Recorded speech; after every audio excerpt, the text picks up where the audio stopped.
And it turns out that actually the collecting duct is not the only place that's permeable to urea, but actually this part of the nephron that we haven't talked about much at all, this thin ascending limb of the loop of Henle, also is permeable to urea. And so from the high concentration here in the medulla, urea is going to diffuse into the thin ascending limb of the loop of Henle. So now we've got urea here, and it's going to continue along and make its way down and come back to the collecting duct, and from here some of it might be reabsorbed again. So what do we have here is we have a kind of circular travel of the urea. And that is precisely what allows us to get such a high concentration of urea out here in the medulla. And to think of an analogy, imagine that you have a highway, let's say. And normally cars just drive down the highway and go wherever they're going, and there's not too much traffic. But now let's say you add a loop to the highway, like this. You add a little loop, and now cars actually need to come and go around the loop and continue, but they actually have to go around the loop a couple of times. So they'll go around maybe 10 times, then they'll continue on their way.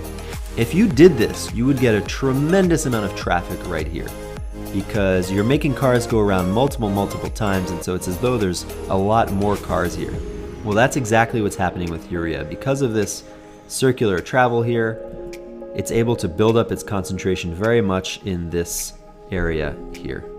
And this is all important because the high concentration here in the medulla allows you to have a high concentration here in the collecting duct.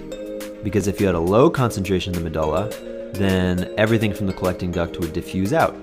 But the high concentration in the medulla allows you to have a high concentration in the urine, which allows you to excrete a lot of urea. And that's critical because your body produces a lot of urea every day, and it's a lot of solute.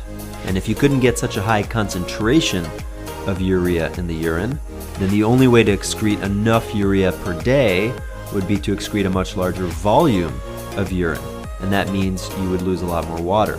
And water is scarce, you don't want to get rid of it. So it's really important to stress that point, that the high concentration of urea out here in the medulla is important mostly to allow you to excrete high concentrations of urea.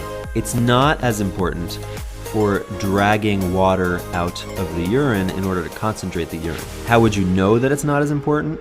Well, because we're putting these urea channels in the collecting duct, and when you allow a solute to go through a membrane, it's no longer osmotically active. It's the sodium and the chloride. These are the main solutes that drag water out of the collecting duct.